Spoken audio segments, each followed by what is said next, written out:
गण गणपते नमः। ज्येष्ठ माह चल रहा है और ज्येष्ठ में आज पहला बुधवार है।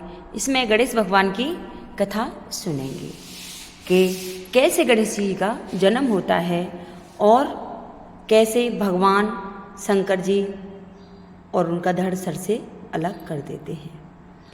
तो सभी माता बहनों से अनुरोध है कि कथा को बीच में ना छोड़ें और कथा को पूरी सुनें। लाइक शेयर सब्सक्राइब जरूर करें, जिससे सभी माता बहनों के पास ये कहानी पहुंच जाए। तो एक बार की समय की बात होती है कि शंकर भगवान कैलाश पर्वत पर चले जाते हैं और वहाँ जाकर वो तपस्या करने लग जाते हैं। इधर पार्वती माँ जो होती हैं वो अकेली रह जाती हैं एक दिन, और अपने शरीर पर वो उगटन लगा रही थी। उगटन लगाते लगाते जैसे ही उसको उतारती हैं तो धीरे धीरे एक छोटा सा बच्चा के रूप में बनाती हैं, तो देखे तो बहुत सुंदर एक गुड्डा बन जाता है। और माँ पार्वती अपने तेज प्रताप से उस में और जान डाल देती हैं और वो बन जाता है लड़का, जिसका नाम गणेश जी वो रख देती हैं। अब तो नहाने धोने कहीं भी जाया करती, गणेश जी से कह जाती, अरे बेटा, और तू द्वार पर खड़ा रहना और पहरा दिया करना, कोई अंदर ना आए। कि ठीक है माँ। जो भी काम करवाती वो कह देती और वो भाग भाग के करने लग जाती। एक दिन क्या होता है कि पार्वती माँ और स्नान गृह में स्नान कर रही थी और अपने पुत्र को कह देती हैं, अरे बेटा, मैं तो स्नान कर रही हूँ, लेकिन कोई आ ना जाए इसलिए तू द्वार पर कड़ा पहरा देना। और एक दंड उसके हाथ में दे देती हैं कि इससे तू अपनी रक्षा करना। तो गणेश जी भगवान उस दंड को लेकर और द्वारे पर खड़े हो जाते हैं और किसी को अंदर नहीं आने देते। इधर शंकर भगवान की तपस्या पूरी हो जाती है और वो कैलाश पर्वत पर जाने के लिए चल देते हैं। जैसे ही कैलाश पर्वत पर चलते हैं, इधर नंदीगण सभी चल देते हैं। तो अंदर जैसे द्वार में प्रवेश करते हैं तो वहाँ गणेश जी खड़े होते हैं और उनको वो रोक देते हैं। जो नंदीगण थे वो कहते हैं, अरे ये क्या कर रहे हो आप, इन्हें क्यों रोक रहे हो? कोई मेरी माँ का आदेश है और मैं किसी को भी अंदर नहीं जाने दूंगा। तो नंदीगणों से घोर युद्ध होता है। सबको गणेश जी भगवान मूर्छित कर देते हैं। सारे देवता आ जाते हैं वहाँ, कोई किसी को भी जीतने नहीं देते, सबको वो पराजित कर देते हैं। सभी देवताओं में, नंदीगणों में, सब में युद्ध होता है, लेकिन गणेश जी भगवान वहाँ विजय हो जाते हैं। जब भोले बाबा को और गणेश जी अंदर नहीं जाने देते तो भोले बाबा को बहुत तेज गुस्सा आता है। गुस्सा आता है और अपना त्रिशूल उठा लेते हैं और त्रिशूल उठाकर गणेश जी पर वार कर देते हैं। जैसे ही गणेश जी पर वार करते हैं और त्रिशूल चलता है और गणेश जी का सिर धड़ से अलग हो जाता है। गणेश जी के मुंह से चीख निकलती है, माँ।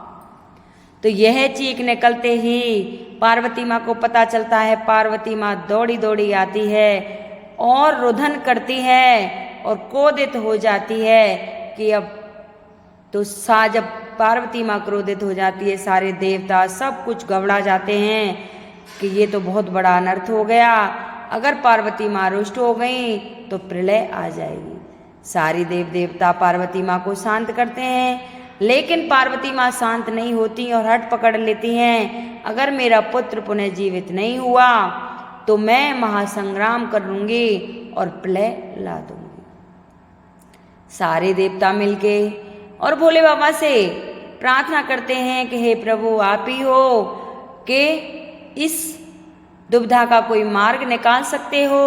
अब तो हम करें तो करें, क्या करें?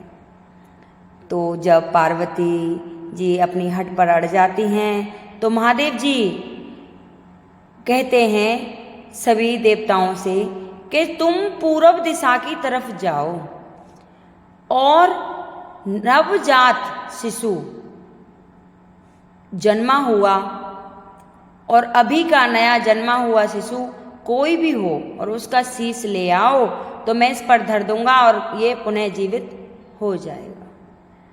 अब तो पूर्व दिशा की तरफ सारे देवता चल देते हैं, लेकिन उन्हें कोई कुछ नहीं मिलता। चारों तरफ ढूंढते हैं, एक और बात थी, महादेव जी ने कहा था कि शीश उसी का लाना जिसकी माँ कमर फेर के, पीठ फेर के उसकी तरफ से सो रही हो। अगर किसी की माँ अपनी बच्चे की तरफ मुँह करके सो रही हो तो उसका शीश नहीं लाना है। तो सारे देवता चलते हैं, इधर उधर भटकते रहते हैं, लेकिन कोई नहीं मिला। तो आखिर में क्या देखते हैं कि एक हथनी है, और हथनी ने कुछ ही समय पहले अपने पुत्र को जन्म दिया था, और वो अपनी कमर करके, पीठ करके उसकी तरफ से और सो रही थी, और बच्चा वहाँ खेल रहा था। तो इंद्र आदि सभी, ब्रह्मा जी भी थे, और सभी देवता मिलके और चुपके से उसके सर को धड़ से अलग कर देते हैं, और सर को लेके महादेव जी के पास आ जाते हैं। महादेव जी और उस सर को, ढका हुआ सर था, और उस बच्चे के ऊपर लगा देते हैं। बच्चे के ऊपर लगा देते हैं, उसे पुनः जीवन दान मिल जाता है। अब उसका जैसे ही मुख खोलते हैं तो पार्वती सी तो हक्की बक्की रह जाती है कि अरे ये क्या हुआ, मेरा बच्चा इतना सुंदर था, इतना रूपवान था, और ये तो हाथी का स्वरूप बना दिया। अब तो सारे देवता प्रार्थना करते हैं कि नहीं, आपका ये हाथी का स्वरूप तो बना है, लेकिन आज से ये प्रथम पूज्य होगा।